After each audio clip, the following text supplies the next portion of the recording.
Hello everybody, welcome to this youth work practice information video about the assessments. I'm going to have a quick peek at all the assessments in this initial video just to apprise you of what's going to be coming up.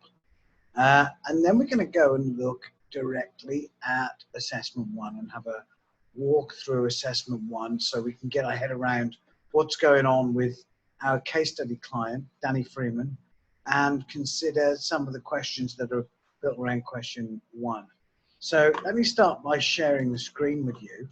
And if we share the screen, I will show you, first of all, oh, that's the wrong thing to show you, the subject information. Let's have a look at the assessments.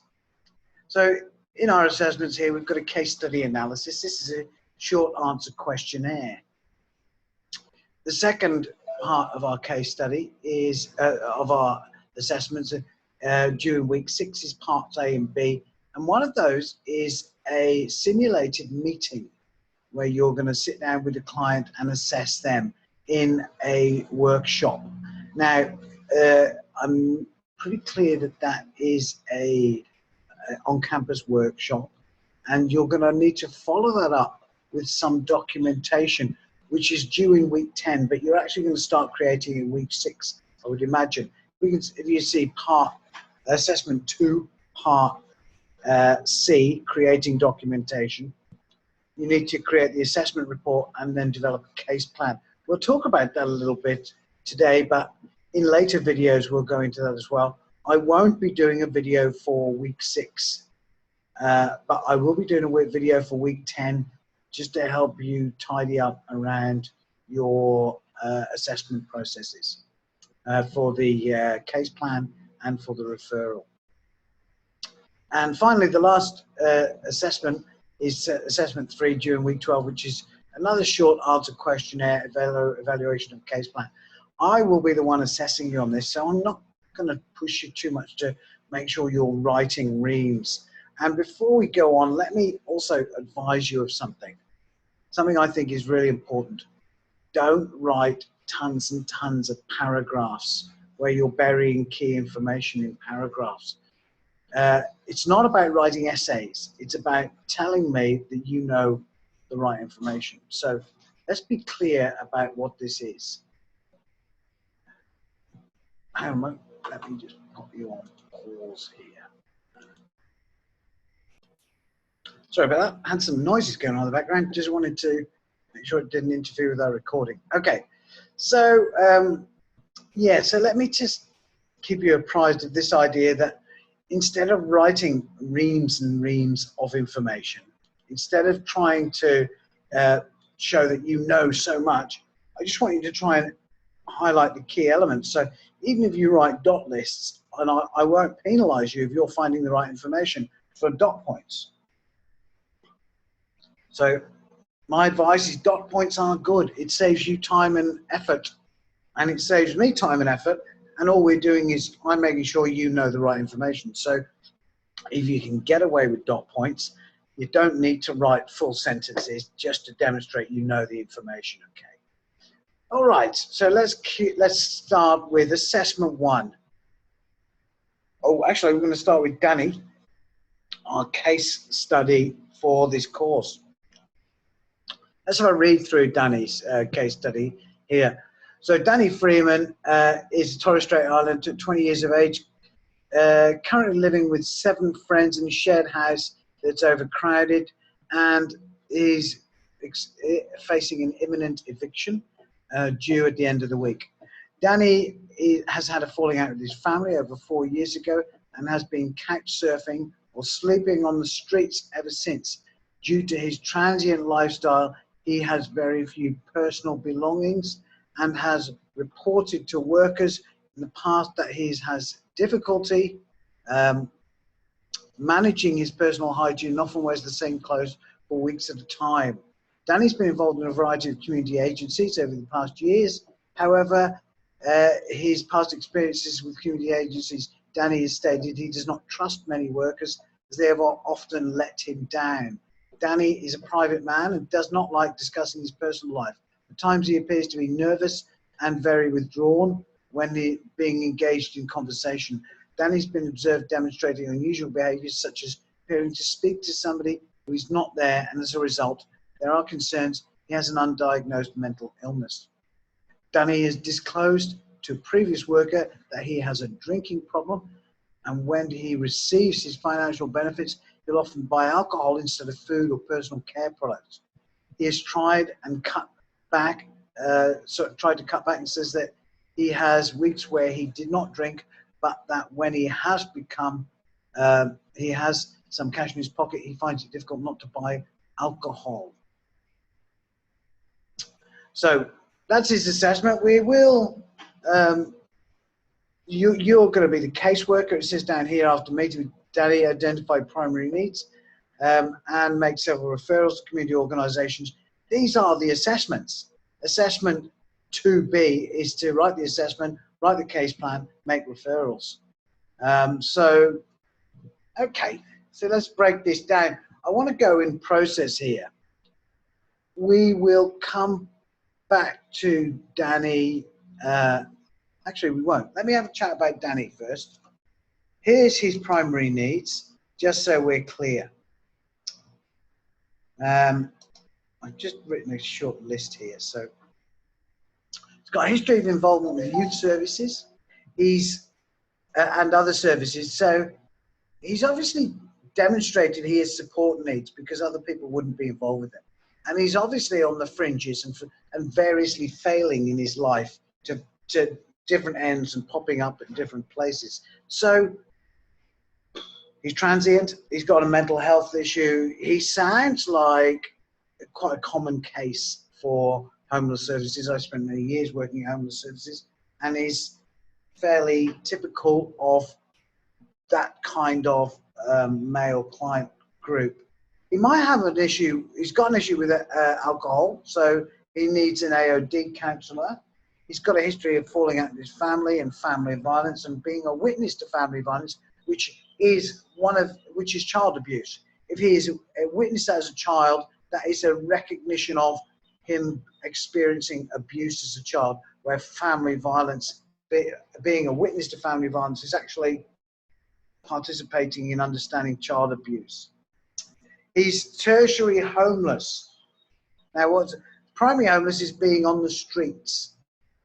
Secondary homeless is being on somebody's couch, and tertiary homelessness is imminent homelessness. So he's about to become homeless. Okay. We're concerned about his mental health issues, and we're also concerned that he's not really engaging with services because he's kind of nervous around them. And he's got some personal care issues as well. He's probably got maybe some unidentified health issues as well. If he's not eating properly, he might be malnourished in some way. And he's transient. So, you know, he's possibly got a learning disability. We don't know, but that could be built into it. He's probably had some problems with his schooling. If you have a look at all of these things put together, I bet he hasn't fared very well in school. And that, as such, he's just a typical man with problems, and life is kind of like overcoming him. So he needs to be kind of stabilized. Anyway, I just want you to be aware that those will be some key issues that you will need to identify in his case studies. You know, when you're doing your assessment 2A, you will need to actually record this is the evidence that you've identified. Otherwise, you're not going to do very well in this assessment. Okay, so let's go to assessment 1 now. I'm going to bring up the questions for assessment 1, which is a short questionnaire. So assessment 1 is, fill this in. This is the assessment submission form. You can find the assessment submission form here. Let's go back. Let's get into the main landing page of the course. This is the landing page of the course, and here are the assessment forms. And if you open this, you open the file, and it will open up and you can download each one of these forms to fill in to submit. And I recommend you do that as well, because they're laid out in a way that the questions are already written. If you don't write the questions, you will upset me because I won't know what you're answering. So it's important that you write the questions. It's important your name and all those details are already built into that. So all you've got to do is go straight to the answers. So let's have a look at some of these questions and have a look at some of the answers. So put your name and number here. I'm Simon, your teacher, so Simon Daly there. Term trimester 2, 2017. And the word count, don't worry about that. I'm not worried about that, okay? I would say keep it short. You're not right. There's no need to write a lot. So write a report that details your preparation for the case conference with Danny, a client at the Hillsvale Hub Youth Service. Produce this report by answering the following questions. As a case manager, you need to educate Danny on your role and responsibilities. Identify the rights, roles, and responsibilities of you as the case manager and Danny as the client, and as the case management process including identifying the code of ethical practice you will follow. Okay, we need to think about the 5 C's here. So certainly we're going to look about clients' rights, but why don't we just think about encapsulating this. Write down the 5 C's. Now, let me see if I can find these for you here. I brought them up, but I sometimes have trouble accessing them when, oh, that's me. Oh, okay, I can't do that. I can't do that. Oh, we stopped sharing, have we? Let me find them that way.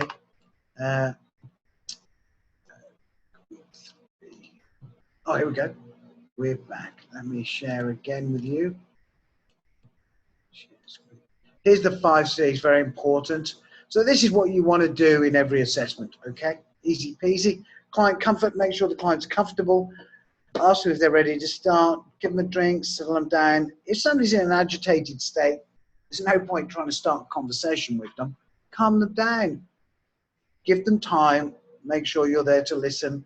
And in a way, if they start in an agitated state and you give them time to calm down, you end up building some trust anyway. So make sure your client is ready to talk and relaxed and comfortable. Ask them, are they ready to go? Clarify your role. What is your role? Or why are you there? What's your job title? What is the service that your agency provides? What is your function in that? And how will you work with the client over a period of time? Or not? Are you assessing that client? We're going to find out if you're eligible for the service today, that sort of thing. Discuss confidentiality, privacy, and exceptions. Okay, very, very, very, very important. Very important. I can't say that enough. Lots of organizations now actually request that you sign documents to demonstrate, and your client signs documents that they have been listened to and read their rights and responsibilities in regard to how information is handled in meetings, and their information throughout their involvement with an agency. I want to start by saying it's their information. And when you bear this in mind, then all of a sudden you imagine you're handling somebody's baby. You don't just grab the baby, start throwing it around. Here, have you ever looked at this baby? Throw it to your mates. You've got to treat somebody's information, personal information, like it's a baby. You treat it carefully, you show it respect, you handle it gently, you protect it from anything and anybody. You don't just go showing it to anybody. So think of it as a baby, and then you'll be somewhere in the right realm of taking care of that person's personal information, because it's their information, it's not yours. Okay, these are not stories that people that we bandy around in gossip as well. So you need to say, and I always have a spiel ready that goes kind of like this. Okay, so let me just inform you that this organization will respect your information and information you disclose to me today, and at any time in our relationship will be treated with respect. I might record it, and this information may be held in storage, but that is protected and locked away. If it's a client database, I'll explain to them how it's protected through encryption and through passwords. If it's a paper file, I'll tell them it's stored in a locked filing cabinet with limited access. However, information that you do disclose to me that indicates that you might harm yourself or by harming other people, I might be obliged to disclose to a third party like my manager or a mental health service. Are you aware of that and you understand how I've explained to you your rights for me protecting the information that you're giving me today? And under what circumstances I'll be disclosing that information to other people. So you kind of have to have that spiel ready, and you have to practice it, and I would practice it like that. Now, you can kind of, there's a lot of laws here, right? You can't just go and tell everybody anything, but you're not a lawyer, and you're not a priest, and you're not a doctor. If somebody tells you they're going to commit a crime, you should probably report that, at least to your manager, and let the manager make the call. But I'd be reporting that to the police, because, you know, you're not anybody's best friend, and you have a job to do, and you've got to maintain your impartiality in that.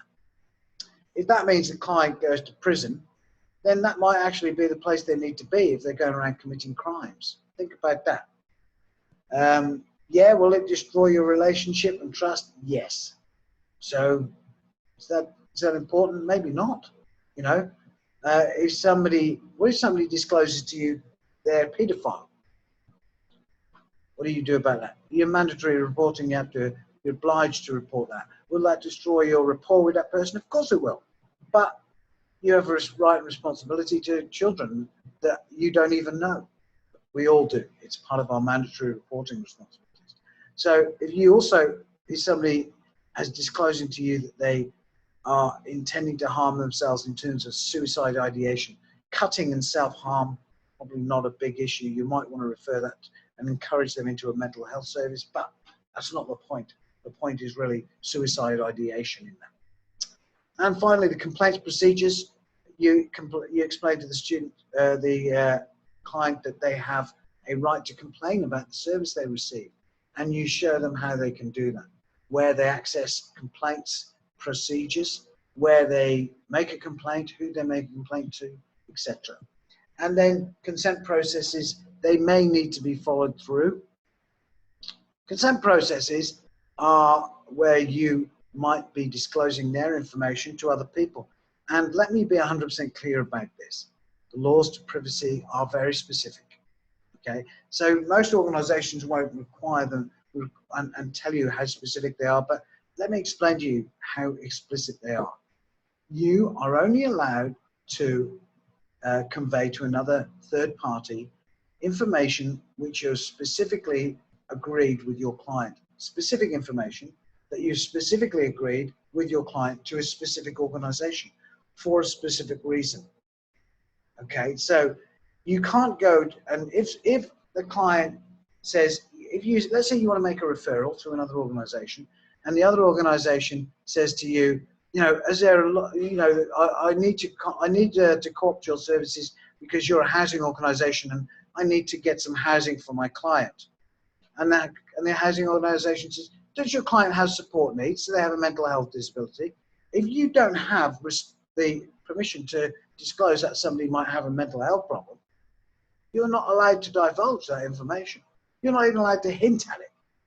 And you shouldn't do, because again, you're protecting that person's information.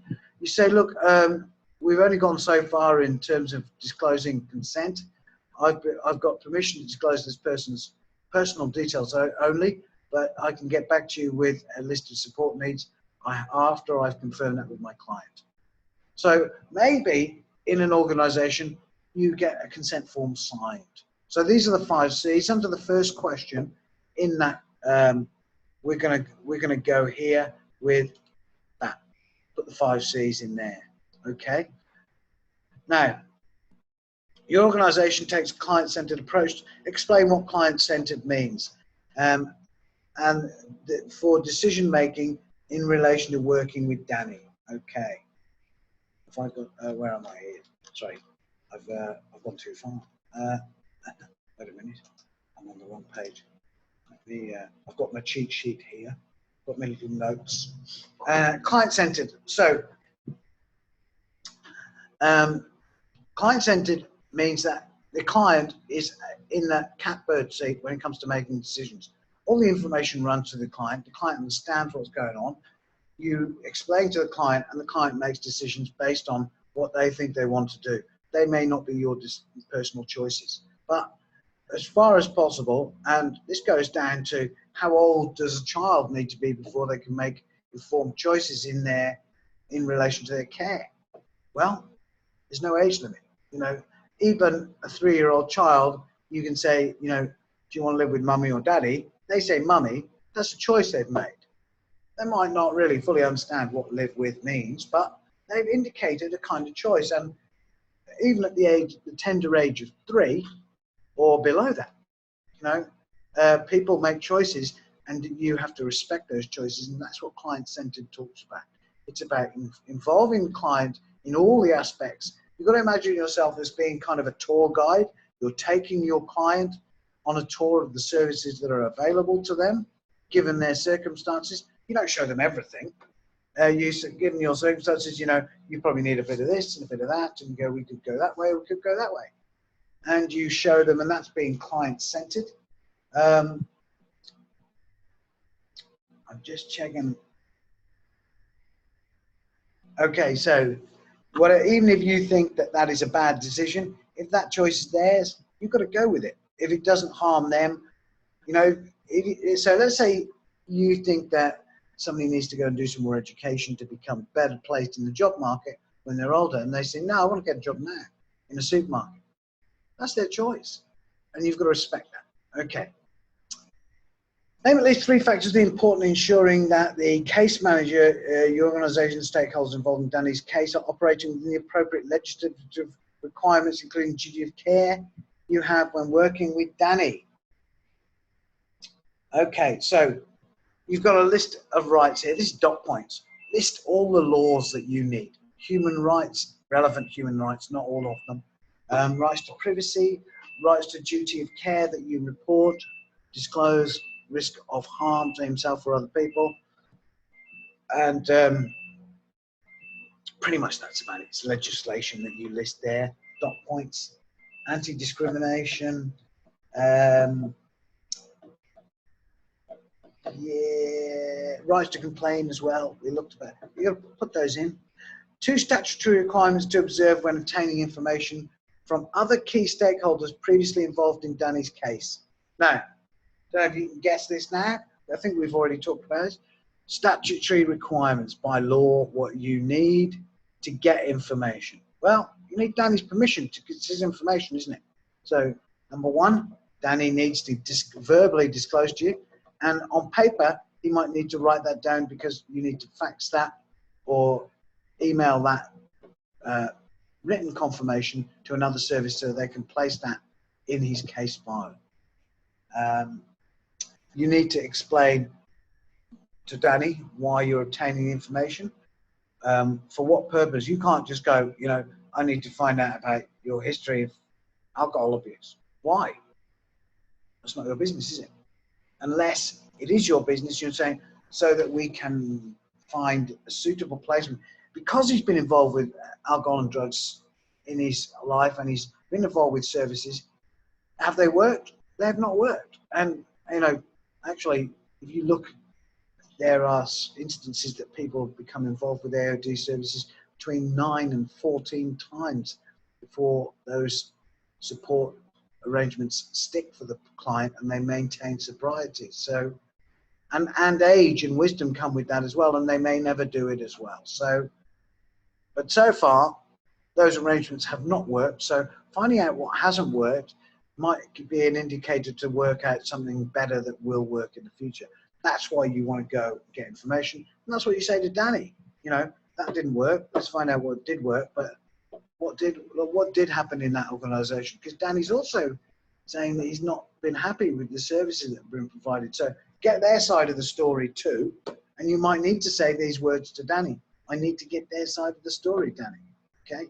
So what information specifically from who? Why do you need it? How will you use that information? And where will you get it? And he needs to sign for that. Name 3 types of information you need to gather when preparing a case management meeting with Danny and other stakeholders. Well, we looked at his case needs. So family background, find out about that violence, DV, history of education and employment, you want to find out about that. History with mental health agencies, has he been involved there? History and problems with AOD services, housing history, he's obviously transient. So what's been going on? Why does the housing break down? Because that will lead you to find a better outcome for him in terms of setting up something that might not break down.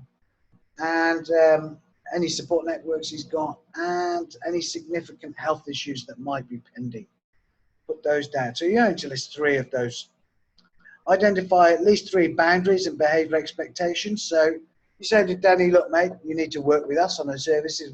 We're going to make an arrangement with you. You need to turn up to the meetings. You need to behave yourself. You need to engage in the case plan. So again, these are dot points. You don't have to write a paragraph. Just dot point these. Number 7, how would you ensure appropriate cultural considerations? Work with Danny on a case management plan. Well, if you're going to engage him in any cultural things, like he's 20, but if he was younger and you were going to be taking him out of the home, for example, you might be wanting to engage with the local Aboriginal community, his local Aboriginal community, which might not be where you are. You still might need to call them, find out if they can help and assist him with that by keeping him involved with his family, for example. So you don't keep, so he might be taking out his family home, but he's kept within his local extended family network. That might be a reason that you also want to make sure that he's not involved with his teenage sisters, because that's a no-no in an Aboriginal Torres Strait environment. So you can't go, oh, right, send him back home and put him in the same bedroom as one of his teenage sisters. It's a bit cramped, but, you know, they're Aboriginals. They'll deal with it. You don't do that. There's all sorts of laws around Aboriginals people. Aboriginal Torres Strait Islanders have huge numbers of laws about who can be involved with who. There's laws about mother-in-laws, and there's laws about siblings over teenage years. There's all sorts of different laws that you need to be aware of. So you might be wanting to contact Aboriginal Torres Strait Islander services to get some feedback on how to do that. And are we coming? Oh no, we've got number 8. How will you ensure personal values don't impact on? This goes back to this person-centered approach. You ask Danny what he wants, and then you ask him if he's happy with the arrangement, because you know you have to compromise as well, right? What do you want, Danny? I want $1 million. I can't get you $1 million, but I might be able to get you a healthcare card. Okay, you're happy with the healthcare card. So you make sure that the plans that you're setting up are appropriate for Danny. It doesn't matter about his cultural background. What does he want? We're not talking about culture now, but you know, Danny, will you go and do AOD counselling? No. Okay, I'll set you up with AOD counselling. That won't work, will it? If Danny doesn't want to do it, don't do it. And try and encourage Danny, but if he's not going to go there, and if it's not working, don't do it. It's a waste of everyone's time, and it's a waste of government money, etc. Describe how you'll record the outcomes of meetings. So you've got to write down what do you do, how do you keep your case notes, and write down about where they're securely stored, all that sort of thing. And Danny will have the freedom of information. Again, let's talk about it's his information. It's his baby, right? If he wants his baby back, you give it to him. If you're writing information about Danny, he can see that information. That's his right. So if you say, I think Danny's an idiot in your case notes, he could read that, and you know that could come back to bite you. So you need to demonstrate huge amounts of respect in the way you're recording information, because that is public information. You're employed as an officer, but that information could end up, if things all go pear-shaped, that could become a court record. And if you're not writing professional court records, then you could lose your job. The agency could be shamed. There could be huge amounts of fallout because you're not appropriately maintaining the right records in the right way. Number 10 is the last question. And in preparing the case conference meeting with Danny, describe the different types of goals and aims. So you'd be looking at those support needs that we identified: AOD, homelessness. Has he got an income? Personal care, you know, just washing on a daily basis might be a personal goal for him. Involving him in a mental health service for an assessment, that could become a goal. You've got to list these goals: long-term, medium-term, short-term. emergency needs. Has he got any injuries? Does he need to go to the hospital? Does he need a bed overnight? Does he need money for food? Emergency support needs. So put these down in order of preference and list these orders. So case confidence, that's about it. That's it for we'll be back with another video. I'm pretty sure there's nothing after that yet. We'll be back with another video in week 10.